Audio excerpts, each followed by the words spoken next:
بسم اللہ الرحمن الرحیم۔ پاک پروردگار کے بابرکت نام سے شروع کرتا ہوں جو دلوں کے راز خوب جانتا ہے۔ تمام دوستوں کو اسلامک اسٹوری چینل پر دل کی گہرائیوں سے خوش آمدید اور محبتوں بھرا السلام علیکم۔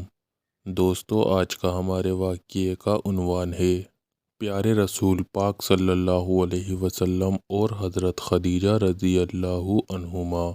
اس سے پہلے کے 8 پارٹ ہمارے چینل پر اپلوڈ کر دیے گئے ہیں، جس کا لنک آپ کو ڈسکرپشن میں مل جائے گا۔ حضرت ابوبکر صدیق رضی اللہ عنہ فرماتے ہیں، میرے اسلام کو قبول کرنے سے آپ صلی اللہ علیہ وسلم کو بے تحاشا خوشی ہوئی۔ سب لوگوں کے سامنے اپنے ایمان لانے کا اعلان سب سے پہلے حضرت ابوبکر صدیق رضی اللہ عنہ نے کیا تھا۔ سب سے پہلے ایمان لانے والوں کی ترتیب اس طرح سے ہے۔ مردوں میں سب سے پہلے حضرت ابوبکر صدیق رضی اللہ عنہ اور حضرت علی رضی اللہ عنہ ایمان لائے۔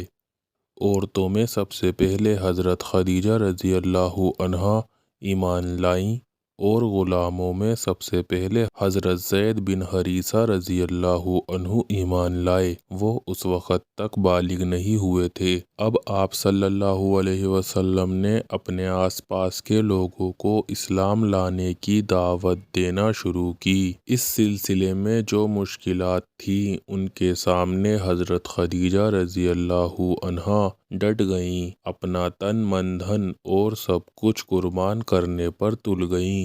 آپ صلی اللہ علیہ وسلم کی صاحبزادی حضرت زینب رضی اللہ عنہا کے شوہر ابو العاص غزوہ بدر میں گرفتار ہوئے۔ یہ اس وقت کی بات ہے جب مشرکوں سے نکاح نہ کرنے کا حکم نازل نہیں ہوا تھا، اور حضرت زینب رضی اللہ عنہا کی شہزادی ابو العاص سے ہو چکی تھی۔ دوسرے قیدیوں کی طرح ان سے بھی کہا گیا، آپ بھی فدیے کی رقم ادا کریں تاکہ آپ کو رہا کیا جا سکے۔ انہوں نے حضرت زینب رضی اللہ عنہا کو پیغام بھیجا کہ ان کی آزادی کے لیے فدیے کی رقم بھیج دیں۔ حضرت زینب رضی اللہ عنہا کو یہ پیغام ملا تو آپ پریشان ہو گئیں، کیونکہ اس وقت آپ کے پاس کوئی رقم نہیں تھی۔ البتہ شادی کے موقع پر انہیں جو جہیز ملا تھا اس میں ایک ہار بھی تھا۔ انہوں نے وہی ہار بھیج دیا۔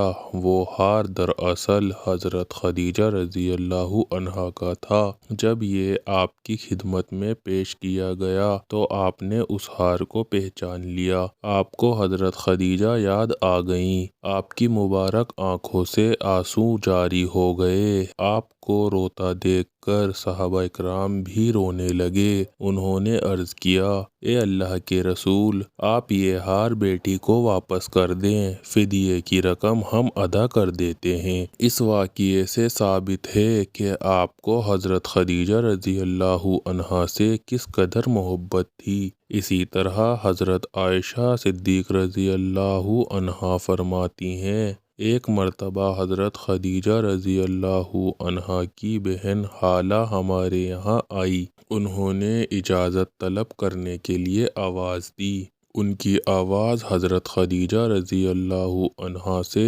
بہت ملتی تھی۔ پھر کیا تھا، آواز سن کر حضور کو حضرت خدیجہ رضی اللہ عنہا یاد آ گئیں۔ آپ حیرت اور مسرت کے عالم میں پکار اٹھے، یا اللہ، یہ تو ہالہ لگتی ہیں۔ اس وقت میں نے آپ سے کہا، آپ قریش کی ایک بوڑھی عورت کو کیوں ہر وقت یاد کرتے رہتے ہیں؟ انہیں تو فوت ہوئے بھی عرصہ ہو گیا۔ اللہ پاک نے آپ کو اس سے بہتر بیوی عطا فرما دی ہے۔ یہ سن کر آپ جلال میں آ گئے، یہاں تک کہ حضرت عائشہ صدیق رضی اللہ عنہا نے نادم ہو کر عرض کیا، اے اللہ کے رسول، مجھ سے غلطی ہو گئی، آئندہ میں ان کا ذکر اچھے الفاظ میں ہی کروں گی۔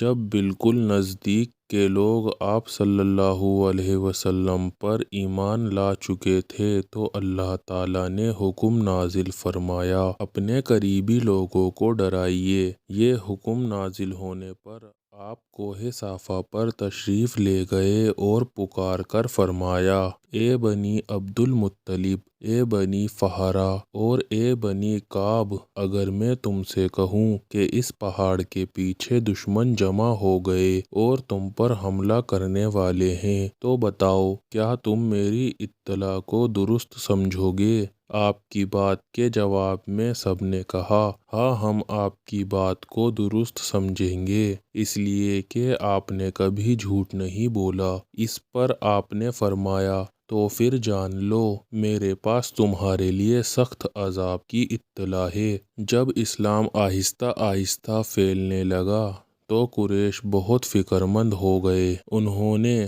ابو طالب کو بلا کر کہا، ابو طالب، اگر آپ کے بھائی کے بیٹے ہمارے دین کو اور جن بتوں کی ہم پوجا کرتے ہیں ان کو اسی طرح برا بھلا کہتے رہے اور آپ اسی طرح ان کی مدد کرتے رہے تو ہم سمجھیں گے کہ آپ نے بھی ہمارے مقابلے میں صرف ان کی مدد کی ٹھان رکھی ہے۔ اس صورت میں ہم جو کچھ بھی کریں پھر شکایت نہ کریں۔ ابو طالب نے انہیں سمجھا بجھا کر واپس بھیج دیا۔ ادھر آپ صلی اللہ علیہ وسلم برابر تبلیغ کرتے رہے۔ اس پر قریش پھر جمع ہوئے اور ابو طالب کے پاس آئے۔ انہوں نے کہا، اگر آپ نے اب بھی اپنے بھتیجے کو نہ روکا تو ہمارے اور آپ کے درمیان کوئی واسطہ نہیں رہ جائے گا اور یہ بھی ہو سکتا ہے کہ ہم میں سے کوئی مارا جائے۔ ابو طالب نے آپ صلی اللہ علیہ وسلم سے بات کی اور کہا،